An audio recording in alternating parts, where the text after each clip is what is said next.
नमस्कार मित्रांनो, स्वागत आहे तुमचं आणखीन एका नवीन व्लॉगमध्ये। तर मी साऊथ गोव्याला आहे। हा जो व्हिडिओ आहे हा आमच्या मुंबई टू गोवा रोड ट्रिपचा व्हिडिओ आहे वाया कोकण। आधीचे व्हिडिओ जर तुम्ही बघितले नसतील तर आवर्जून बघा। आधीचा व्हिडिओ 31 डिसेंबर म्हणजेच न्यू इयर पार्टीवाला व्हिडिओ। आम्ही काय केलं, कसं एन्जॉय केलं गोव्याला, काय केलं, एक प्लॅन होता तो फसला, जे पण आहे ते तुम्हाला आधीच्या व्हिडिओमध्ये बघायला मिळेल। आत्ता मी साऊथ गोव्याला आहे आणि ही जी माझ्या मागे प्रॉपर्टी आहे बेतूल एरियामध्ये, आणि आता रित्वी तुम्हाला रूम टूर देते।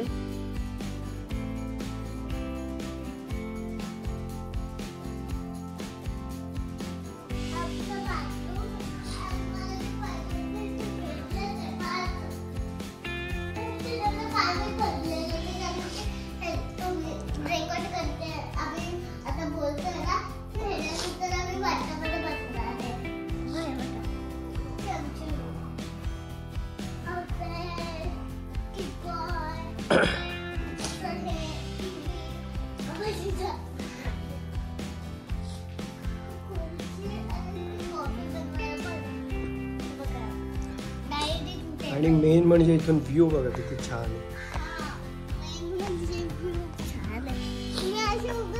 ही रूम आहे अशी, आणि इथे ह्यूज अमॉंगस असा बाथरूम आणि बाथटब, आणि खूपच छान रूम आहे ही।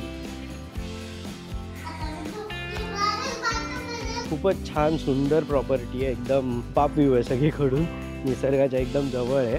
आणि आता इथून मी पूलकडे चाललो आहे। ॲक्च्युली आय थिंक परवाच्या व्लॉगमध्ये आम्ही एक बर्गर खाल्ला, तो खाल्ल्यापासून म्हणजे गोव्यामध्ये बर्गर फॅक्टरी म्हणून फेमस आहे, तो खाल्ल्यापासून सगळ्यांना खूप प्रॉब्लेम झाला। तो मलाही झालेला, शीतलला आणि ऋतूला, बट त्यांना अजूनही आहे, तर ते आराम करत आहेत। आणि आता सनसेट होत आलं आहे, तर म्हटलं थोडं एक्सप्लोअर करूया, कारण लाईट गेल्यावर काही मिळणार नाही। इथे हे बघा स्विमिंग पूल वगैरे, छान प्रॉपर्टी आहे मस्त। आणि इथून मेन म्हणजे व्ह्यू बघा। आत्ता लो टाईड आहे त्याच्यामुळे, नाहीतर इथे पूर्ण पाणी असतं। त्यांनी हे असं छान डोम वगैरे बनवलं आहे ज्याच्यामध्ये बसून आपण काहीतरी खाण्याचा आस्वाद घेऊ शकतो। हे बघा हा पूल वगैरे, आणि अशी इथे छान प्रॉपर्टी आहे। इथे रूम्स आहेत, आपली रूमसुद्धा इथेच आहे मागे, इथे बॅक साईडला कुठेतरी आपली रूम आहे। हाय टाईड असते तर इथे पूर्ण पाणी असतं, आता पूर्ण लो टाईड आहे त्याच्यामुळे पूर्ण आत गेलं आहे पाणी।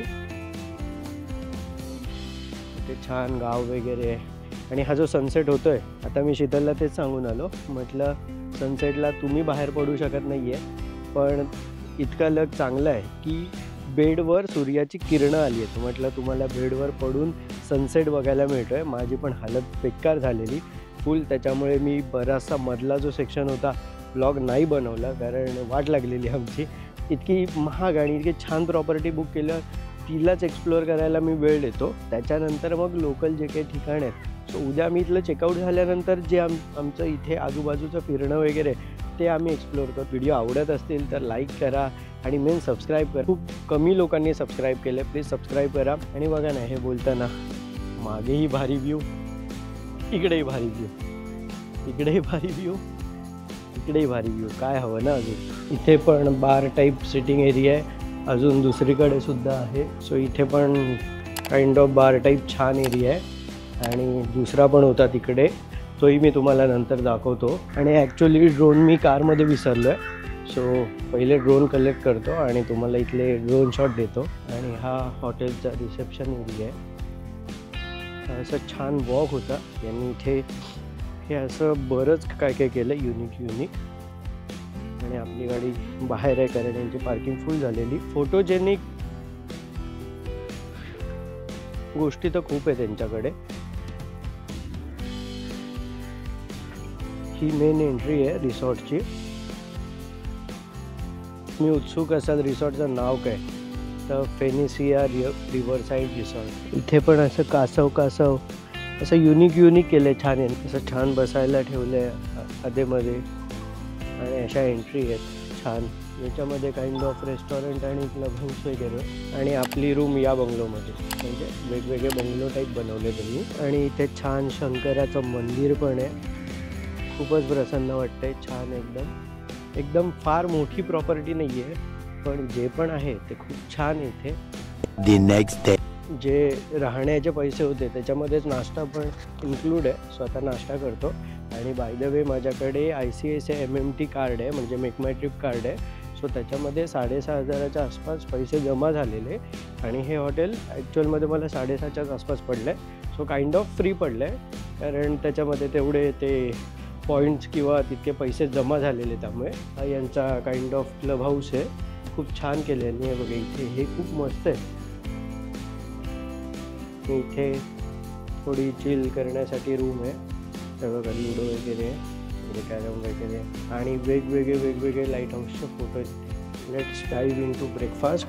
शीतल ऑलरेडी पोचलेली आहे. रित्वीला विचारूया काय हवं आहे तुला. रित्वीला केकवाले आयटम खूप आवडतात. काय रित्वी, कसं आहे ते वॉशरूम पण बघा किती युनिक आहे. कसं आहे वॉशरूम रित्वी? इथे मूर्ती वगैरे पण आहे वॉशरूमच्या आत. हाय रित्वी. यांच्याकडे बँक्वेट हॉल वगैरे सगळं आहे. तर तेच आम्ही थोडी प्रॉपर्टी एक्सप्लोअर करतो आहे ब्रेकफास्ट झाल्यानंतर. सो कोणाला डेस्टिनेशन वेडिंग वगैरे करायचं असेल तर आहे इथे अरेंजमेंट. ॲक्च्युली या अशा ज्या प्रॉपर्टीज असतात मुळात खूप महाग असतात. सो कळायचं नाही की तिकडे जावं नाही जावं, कारण मी अवॉइड करायचो. तर आपण कुठे टूरवर चाललो आहे, कुठे फिरायला चाललो आहे, तर फक्त राहणंच आहे ना, फक्त झोपण्यासाठीच हॉटेल हवं आहे ना. कमीतल्या कमी किमतीमध्ये ट्राय करतो आपल्या सोयीनुसार. आता याला आहे ना ॲक्च्युली एक वेगळा पर्स्पेक्टिव्ह पण आहे. जे माझे बाबा आहेत किंवा जी बरेचशी लोकं असतात ते काय विचार करतात की आपण आपलं गावी म्हणा किंवा जर कोणाकडे गाव नसेल, आपण एक छान मोठं घर बांधू, बंगला टाईप किंवा फार्म हाऊससारखी जागा घेऊ, तिकडे आपण चिल करू किंवा मजा करू, जे पण आहे. सो असं बरेचसे लोक विचार करतात. आम्हाला पण येतो नो डाऊट की एक छान कुठेतरी मोकळ्या ठिकाणी जागा घ्यावी, फार्म हाऊस वगैरे बांधावं आणि एन्जॉय करावं. पण मला असं वाटतं जर तुम्हाला ते फार्म हाऊस बांधायला वगैरे पैसे असतील, कारण मुळात या गोष्टी बांधून त्याला मेंटेनन्स खूप तगडा असतो आणि त्या मेंटेनन्सनी बऱ्याच लोकांची कंबर मोडते. तुम्ही समजू शकता मला काय म्हणायचं आहे. सो बेटर हे आहे की ते पैसे तुम्ही सेव्ह करा, इन्व्हेस्ट करा. त्याच्यातून जो तुम्हाला इंटरेस्ट किंवा जे पण काही मिळतं आहे किंवा तोही एक वेगळा पार्ट झाला म्हणजे सेविंगचा.